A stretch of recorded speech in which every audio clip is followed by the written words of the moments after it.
जे पेपर होता आपल्या त्याची लेवल काय होती?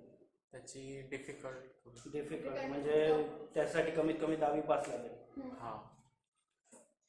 तो पेपर जो सेट केला गेला होता त्या नवोदयच्या एक्झाम जे होते 7व्या वर्गाचे त्या पुस्तकातून सेट केलेला पेपर होता. आता विचार करा, फक्त स्वतःसोबतची विचार करा का आपण स्पर्धा परीक्षेची जर तयारी करत आहोत, प्रत्येकाला असं वाटतं का मला स्पर्धा परीक्षेची तयारी करायची आहे, त्याकरिता ग्रॅज्युएशन करायचं आहे आणि ग्रॅज्युएशन बेस्ड स्पर्धा परीक्षा असते, असा विचार असते ना आपला. स्पर्धा परीक्षा जी असते ती ग्रॅज्युएशन बेस नसते. अप टू 10 बस, KG1 ते अप टू 10 हा सिलेबस असतो स्पर्धा परीक्षेचा. हां, जी हायर एक्झामिनेशन आहे क्लास 1ची ती ग्रॅज्युएशन बेस असते आणि तेही 11वी 12वीचा बेस असतो. ग्रॅज्युएशनचा बेस खूप कमी असतो त्यामध्ये, माहिती आहे का? म्हणजे स्पर्धा परीक्षेची तयारी करायला जातो आपण, मग म्हणतो ना आपण 100 मार्क्सचा पेपर असते, वेळ पुरत नाही, किंवा मग आपण रॉंग आन्सर करून येतो. रिझल्ट जर प्रत्येक वर्षीचे जर बघितले, MPSCचा जर रिझल्ट बघितला आपण, तर 100 मार्क्सचा पेपर असतो तो. 100 पैकी प्रीमध्ये 47-48 मार्क्स ज्याला मिळते तो पास होतो. किती मार्क्स लागतात? 47-48, कधी त्याही पेक्षा कमी 40-42 मार्कवर पण पास होते विद्यार्थी. कारण आम्ही जेव्हा अभ्यास करतो ना स्पर्धा परीक्षेचा, MPSCचा अभ्यास करायला जेव्हा जातो, मोठी मोठी पुस्तकं वाचतो, पण बेस आपला क्लिअर राहत नाही. स्पर्धा परीक्षेची जर तयारी करायची असेल तर KG1चं पुस्तक सगळ्यात आधी KG1चं पुस्तक हाती घेतलं जातं. आपल्याला असं वाटतं का आपल्याला KG1चं येते म्हणून? बरेचसे शब्द तिथे शब्द दिले असते ना, बरेचसे शब्द तिथे असे आहे का ज्याचा अर्थही माहीत नाही, त्याचं स्पेलिंग पण आपल्याला माहिती नाही. स्पर्धा परीक्षामध्ये स्पेलिंग वरती 5 मार्क्सचे क्वेश्चन्स असतात. कुठल्या एक्झाममध्ये असतात, कुठल्या एक्झाममध्ये नसतात. बँकिंगमध्ये देखील 5 मार्क्सचे स्पेलिंग मिस्टेक्सवरती क्वेश्चन असतात 5 मार्क्ससाठी 100 पैकी. बँकिंगच्या एक्झाममध्ये, SSCच्या एक्झाममध्ये, जिथे इंग्रजी विचारलं जातं. आणि हे साध्या साध्या स्पेलिंग जर म्हणतोय आपण, तेही माहीत राहत नाही आपल्याला. आणि सगळ्यात सोपा जर असेल तर स्पेलिंग वरती मार्क्स ठेवा. काय करायचं आहे त्याच्यामध्ये? काहीच करायचं नाही. कुठली ट्रिकच नाही वापरायची, काहीच ट्रिक नाही त्यामध्ये. कुठे ट्रिक मिळेल का तिथे? प्रोनाऊन्सिएशन, जो वर्ड आहे त्याला आपण कसं प्रोनाऊन्स करतो आहे त्यानुसार तो स्पेलिंग लक्षामध्ये असतो. लक्षामध्ये राहील ना. फ्युचर, ते व्हिडिओज वगैरे येतात ना, फुटुरे, स्पेलिंग लक्षात ठेवण्याकरिता या ट्रिक्स सांगतात ना लोक. तर आपण आपली ट्रिक स्वतः बनवायची असते. कॉम्पिटेटिव्ह एक्झाममध्ये ट्रिक हा म्हणजे ट्रिक असतच नाही, काहीच ट्रिक नाही. कोणी जर म्हणते की ट्रिक आहे तर ट्रिक अजिबात नाही आहे. मॅथ्स सब्जेक्टची नाही आहे. लोक म्हणतात ना मॅथ्ससाठी खूप ट्रिक वगैरे पाहिजे, मॅथ्सची वगैरे काही ट्रिक नाही, कुणाकडेच ट्रिक नाही. ट्रिक कशी तयार होते? स्वतःहून कोणाची जर ट्रिक घेऊ आपण तर त्याची ट्रिक लक्षात ठेवावं लागेल ना. दुसऱ्याजवळून जर उधारी आणून तर वापस पण करावं लागेल ना काहीतरी. तर दुसऱ्याजवळचं आपल्याकडे काही घ्यायचं नाही आहे. आपली ट्रिक स्वतः डेव्हलप करायची आहे. स्वतःची ट्रिक डेव्हलप केव्हा होते? जेव्हा जर बेसिक नॉलेज जर असेल आपल्याला, ते क्लिअर असेल तर. 6व्या वर्गाचं जर मॅथमॅटिक्सचा एक क्वेश्चन दिला तोही आपल्याच्यानं सॉल्व्ह होणार नाही, किंवा 6व्या वर्गाचं इंग्रजी जर असेल तेही क्लिअर होणार नाही आपल्याच्यानं. आपल्याला तोही क्वेश्चन सॉल्व्ह करता येणार नाही. स्पर्धा परीक्षेची तयारी करत आहोत आपण, ग्रॅज्युएट झालो आहे, तरी पण येत नाही ना, कारण आपलं ते बेसिकच क्लिअर नाही. जो कोणी मुलगा असेल फर्स्ट स्टँडर्डमध्ये, सेकंड स्टँडर्डमध्ये, थर्ड स्टँडर्डमध्ये, 5थमध्ये, इथे 6वाले काही असेल, तुमचा दिवस आजपासून सुरू झाला. अभ्यास करण्याची एक पद्धत आहे. कॉम्पिटेटिव्ह एक्झाम जर द्यायची असेल भविष्यामध्ये, आणि कॉम्पिटेटिव्ह एक्झाम द्यावीच लागेल भविष्यामध्ये, फिजिकली नाही द्यावं लागेल पण प्रॅक्टिकली द्यावं लागेल. लाईफ जगताना या सगळ्या गोष्टीचा जो अभ्यास करत आलो ना आपण, या सगळ्या गोष्टीचा उपयोग होतो. शिकत कशासाठी आपण? सगळ्यात आधी तर आपण स्कूलमध्ये कशासाठी जातो?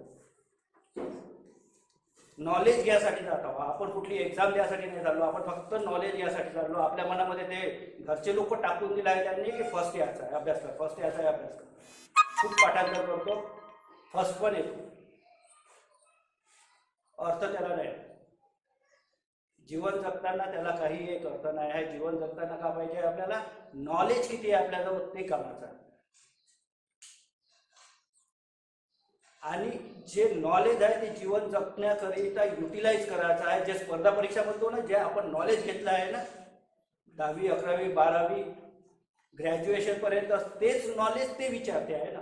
प्रॅक्टिकल नॉलेज विचारते आहे. एक्झाममध्ये जे विचारते आहे प्रॅक्टिकल नॉलेज, जो क्वेश्चन असतो आपण त्याला असं बघतो आहे का हा मॅथमॅटिक्सचा क्वेश्चन आहे, तो मॅथमॅटिक्सचा क्वेश्चन नाही. प्रॉफिट अँड लॉस मधून जर क्वेश्चन आला असेल, बरेच टॉपिक दिले आहे ना, डिवाइड केला आहे ना, प्रॉफिट अँड लॉसचा जर क्वेश्चन असेल तो प्रॅक्टिकल लाईफमध्ये किंवा तो ज्या डेजिग्नेशनवरती राहील त्या डेजिग्नेशनमध्ये तो कामाचा क्वेश्चन आहे. ती गोष्ट त्याला टॅकल करावीच लागेल, कुठेतरी टॅकल करावीच लागेल. इंग्लिश जर असेल तर ते इंग्रजी त्याला कुठेतरी समोर जाऊन यूज करावंच लागेल जॉब करताना. म्हणून ते फक्त इतका विचार करते. एक्झाम घेणारे विचार काय करत असते? एक्झाम घेणारे हा विचार करत असते की या मुलामध्ये ती ॲबिलिटी आहे का, की समोर जाऊन त्याला जे काही क्वेश्चन्स येणार आहे त्याचं नॉलेज आहे का त्याच्याकडे, बेसिक नॉलेज. ते एक्झाम याच्यासाठी घेत आहे. एक्झाम प्रत्येक क्वेश्चनचा एक काहीतरी अर्थ असतो देतो. जेव्हा कॉम्पिटेटिव्ह एक्झाम म्हणतो आपण, बँकिंग एक वेगळं क्षेत्र आलं, SSC एक वेगळं क्षेत्र आलं, रेल्वे एक वेगळं आहे, UPSC एक वेगळं आहे, MPSC एक वेगळं आहे, पोलीस भरती वेगळं आहे. त्यांना काम करताना ज्या काही गोष्टीची आवश्यकता आहे त्याचं बेसिक नॉलेज त्या विद्यार्थ्यामध्ये आहे की नाही इतकं चेक केलं जाते फक्त. म्हणजे ते नॉलेज जे आहे तुमचं, जे बेसिक नॉलेज आहे ते तुम्हाला वर्किंग करताना यूज करावंच लागेल. अभ्यास करताना मग अभ्यास कसा करायचा आहे, तर सुरुवातीपासून जर अभ्यास करायला तुम्ही, कोणी म्हणतोय की मी 2 वर्ष झाले MPSCची तयारी करत आहोत, 3 वर्ष झाले MPSCची तयारी करतो, 6 वर्ष झाले MPSCची तयारी करतो, इतका वेळ लागतच नाही एक्झाम क्रॅक करायसाठी. माझा पर्सनल एक्सपिरियन्स सांगतो. शिक्षण सोडल्यानंतर म्हणजे पुस्तकासोबत काही एक संबंध नव्हता, त्यानंतर 10 वर्षानंतर मी एक्झाम दिली. पुस्तकासोबत काही एक संबंध नाही. 10 वर्षानंतर 2000ला मी 12वी पास झालो, त्याच्यानंतर मी एज्युकेशन सोडलं. एज्युकेशन सोडल्यानंतर 2011ला एक्झाम दिली बँकिंग PU. 2.5 महिन्याच्या कालावधीमध्ये एक्झाम क्रॅक झाली, फक्त 2.5 महिन्यामध्ये. म्हणजे अभ्यास करायला खूप काही वेळ लागतो. आणि ते शिक्षण सोडल्यानंतरची गोष्ट सांगतो आहे. 10 वर्ष शिक्षणापासून वेगळं असतात. पण जेव्हा मी स्कूल टाईममध्ये होतो, 10th पर्यंत होतो, तेव्हा माझे जे बेसिक कॉन्सेप्ट होते ते क्लिअर होते. मी त्याही वेळेस जेव्हा मी म्हणजे 8, 9, 10th मध्ये होतो ना, त्याही वेळेस मी शिकवायचो तोच सब्जेक्ट. यांना माहिती आहे, मी ग्रॅज्युएशनला असताना मी मॅथमॅटिक्सचा एक सब्जेक्ट शिकवायचो. ज्या इयरला होता त्याच इयरच्या विद्यार्थ्यांना शिकवायचो, मित्रांना शिकवायचो. पॉसिबल असते का इतकं? सिंपल गोष्ट आहे.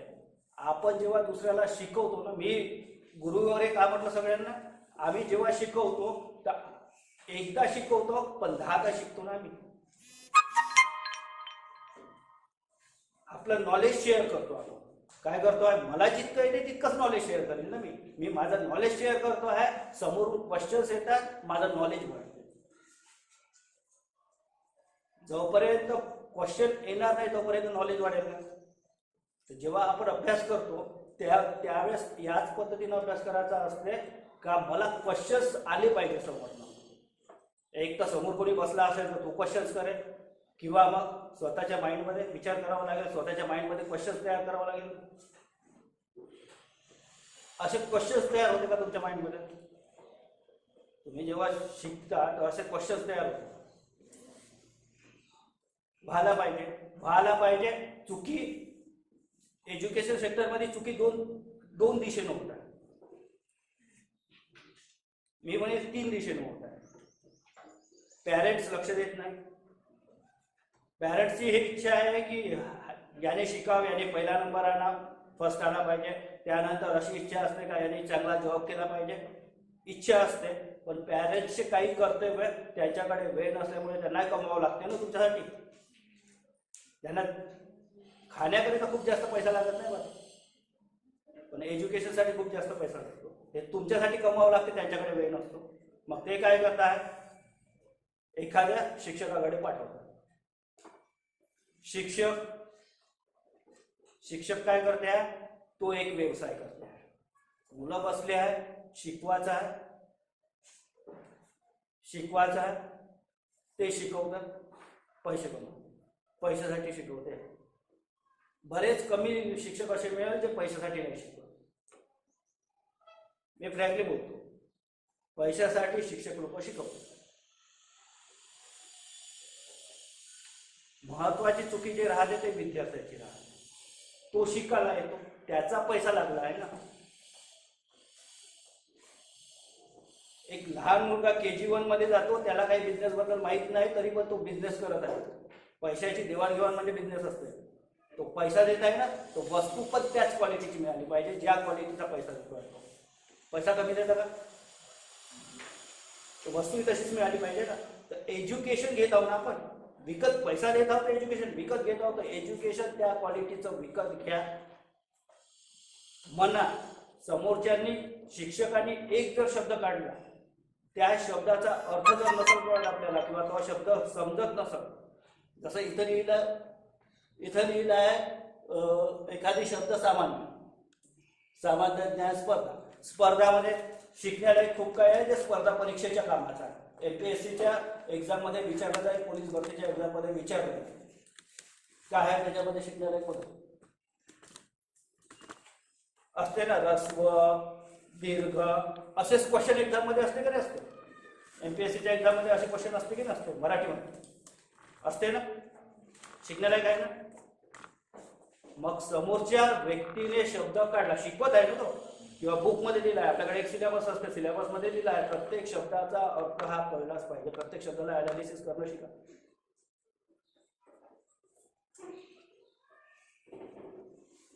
आपल्याला नाही येत म्हणून आपण दुसऱ्याकडे चाललो ना, त्या शिक्षकाला विचारा, तो त्याचा अर्थ काय होतो विचारता का तुम्ही, असे करता का असे स्वतःला विचारा, करता का असे. जनरली विद्यार्थी ही गोष्ट करत नाही. बेसिक कन्सेप्ट क्लिअर होत नाही, मग प्रॉब्लेम येते समोर. विचारणं सुरू करा, कारण की तुम्ही पैसे मोजत आहे तर प्रत्येक शब्दाचा अर्थ कळलाच पाहिजे आपल्याला. प्रत्येक गोष्ट त्या विषयाची कळली पाहिजे. इंग्रजी शिकत असेल तुम्ही सरांकडे, इंग्रजीबद्दल जे काही डाऊट असेल, त्यांना मॅथमॅटिक्स नाही विचारणार, पण इंग्रजीचे जे काही असेल प्रत्येक शब्दाचा अर्थ विचारा. प्रत्येक शब्दाचा त्याचं स्पोकन इंग्लिश आहे तर प्रोनाऊन्सिएशन बद्दल, प्रत्येक शब्दाच्या स्पेलिंग बद्दल लक्षात कसं ठेवायचं ते विचारा. कुठले शब्द असे कठीण राहते जे लक्षात पण नाही राहत, स्पेलिंग लक्षात राहत नाही. विचारा. जोपर्यंत तुम्ही विचारणार नाही, चर्चा करणार नाही, विचारा म्हणजे चर्चाच करायची आहे ना आपल्याला, चर्चा करणार नाही तोपर्यंत शिकू शकत नाही.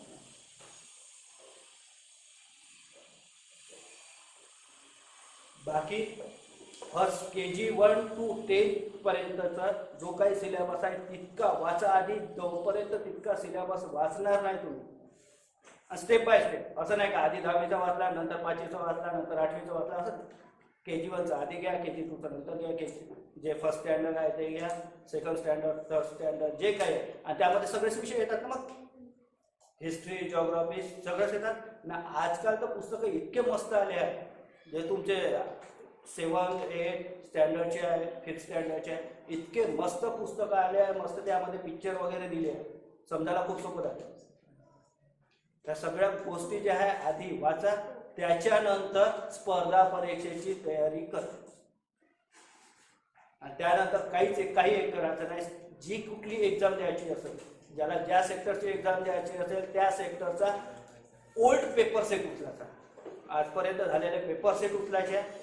आधी ते पेपर सेट सगळे सॉल्व्ह करायचे. 10वी पर्यंतचे पुस्तकं अभ्यासल्यानंतर ते पेपर सेट सगळे सॉल्व्ह करायचे. तिथून तुम्हाला आयडिया मिळेल का पेपर कसे राहते म्हणून, आणि त्यानंतर तुम्हाला स्वतःलाच कळेल का आता अभ्यास कसा करायचा आहे म्हणून. सिंपल गोष्ट आहे. थोडासा वेळ लागेल पण सक्सेस जो मिळेल तो 100% मिळेल.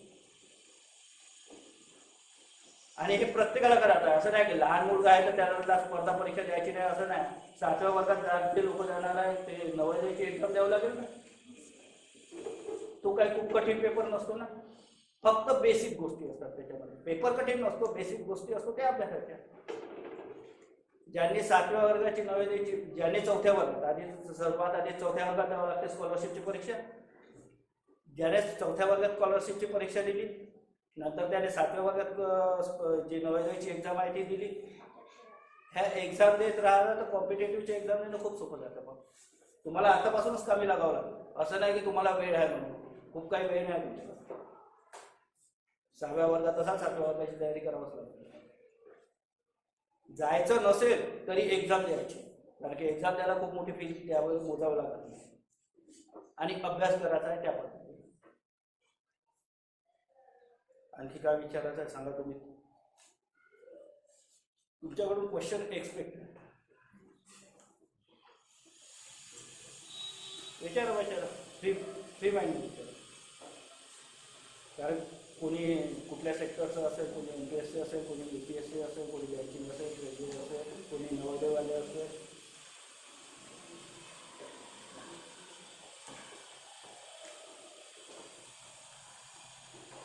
सांगा ना, काय प्रश्न नाही.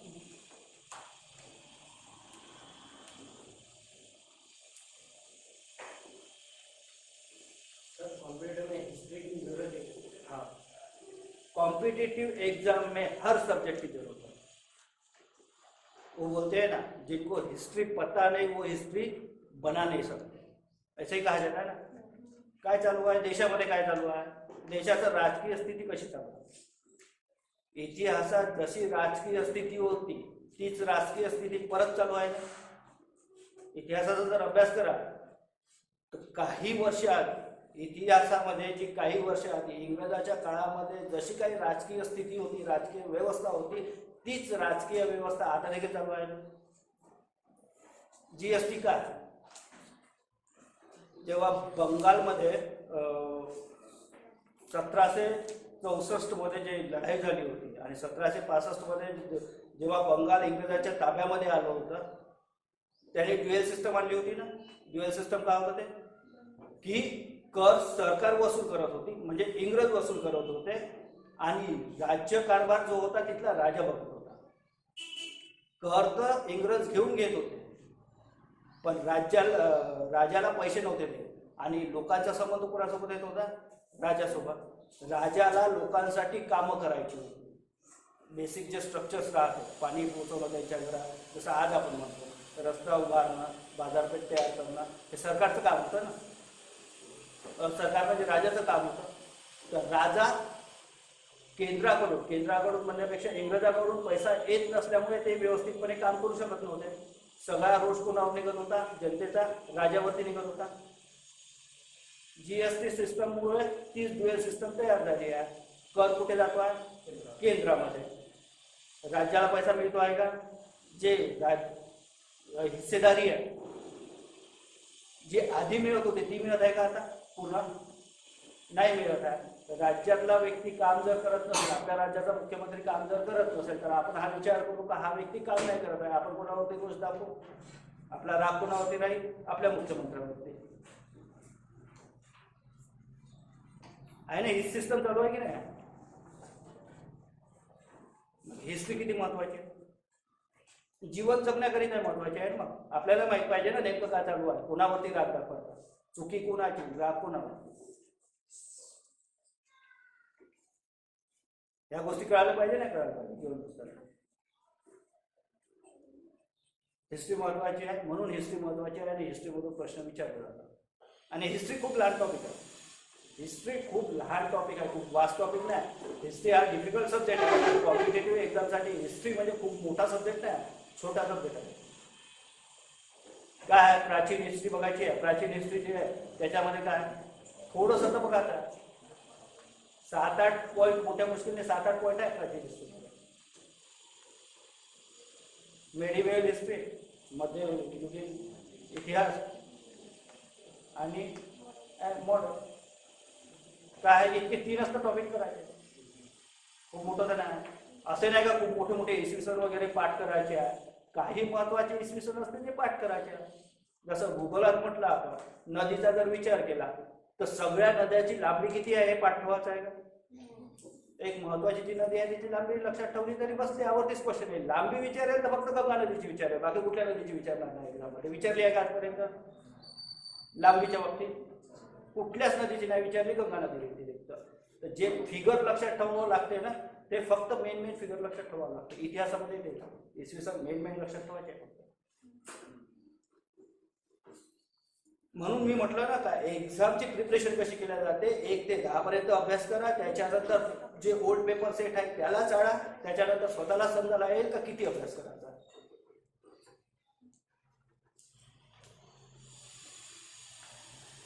क्लासेस घेणाऱ्यालाही समजत नाही बरं का किती शिकवायचं.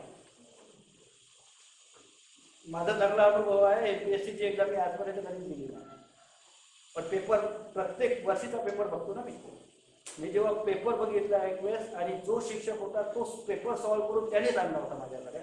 सर म्हणे आपण शिकवलेल्या सिलेबस मधलं सगळ्यात जास्त एक्झाम मध्ये उतरलं म्हणे. 100 पैकी 35 मार्काचं उतरलं सर. शिकवणारा व्यक्ती 100 पैकी 35 मार्काचा शिकू शकतो. सगळ्यात जास्त 35 मार्काचं ना. जेव्हा मी बघितलं, मी जनरल शिकवतो, जनरल मध्ये जर बघितलं मी तर त्यामध्ये 75 क्वेश्चन असे होते जे आपण शिकवतो. बेसिक क्वेश्चन होते 75, म्हणजे 100 पैकी 75 क्वेश्चन. इझिली पास झाला असता. कोणताही व्यक्ती इझिली पास होऊ शकतो ना. 75 सोडा, 75 60 जरी मिळालं तरी इझिली पास होईल ना तो. पण व्यवस्थितपणे गेला तर पास होईल ना.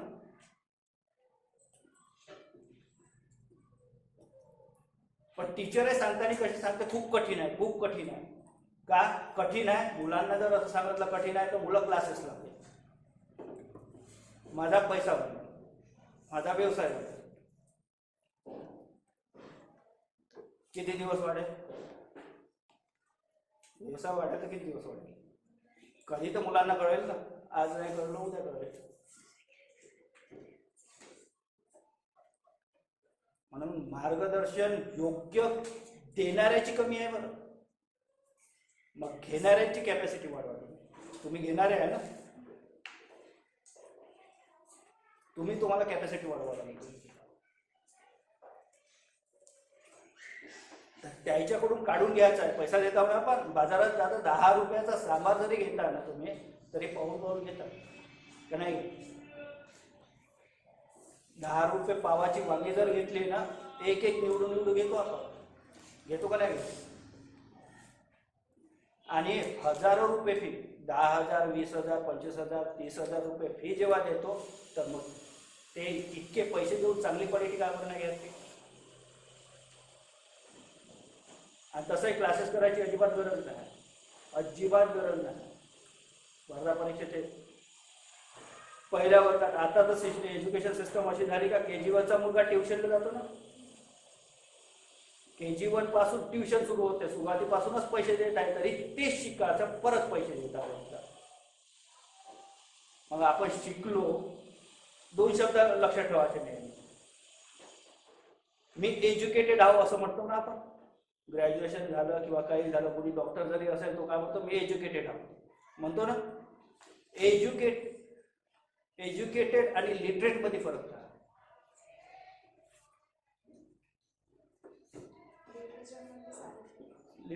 लिटरेट एज्युकेशन म्हणजे फक्त नॉलेज आहे त्याला, but you can not apply it for the society और you can not apply it practically. Whereas literate means the one who can utilize his knowledge for the society, for the betterment of society, particularly profession also. He can apply it practically.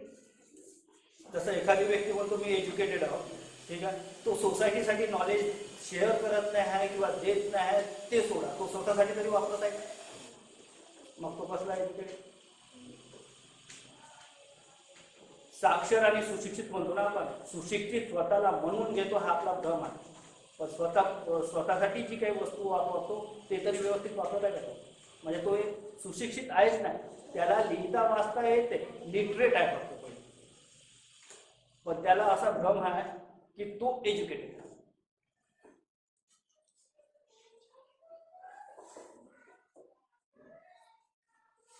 तुम्हाला educated बनायचं आहे, सुशिक्षित बनायचं आहे, साक्षर नाही बनायचं. साक्षर तर ऑलरेडी आहे ना तुम्ही, आता सुशिक्षित बनायचं. 5वा वर्ग जरी शिकला असेल तरी तो साक्षर आहे. तुम्हाला का बनवायचं आहे तुम्हाला ठरवावं लागेल.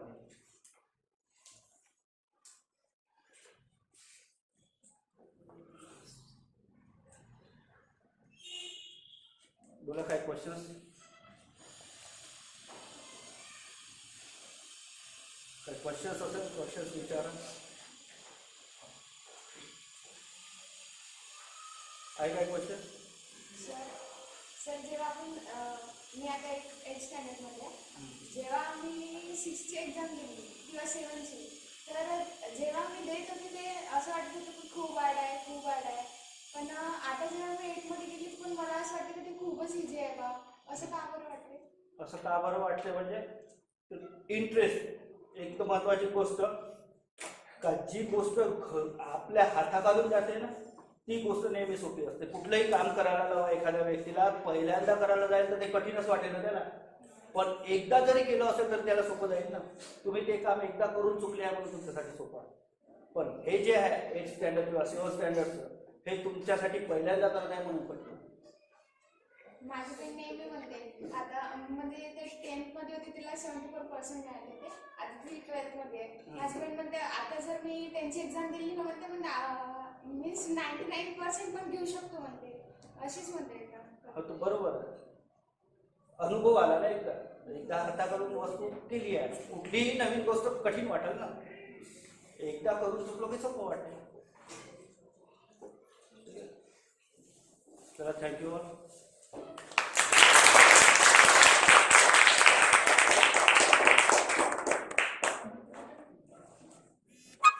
So I would once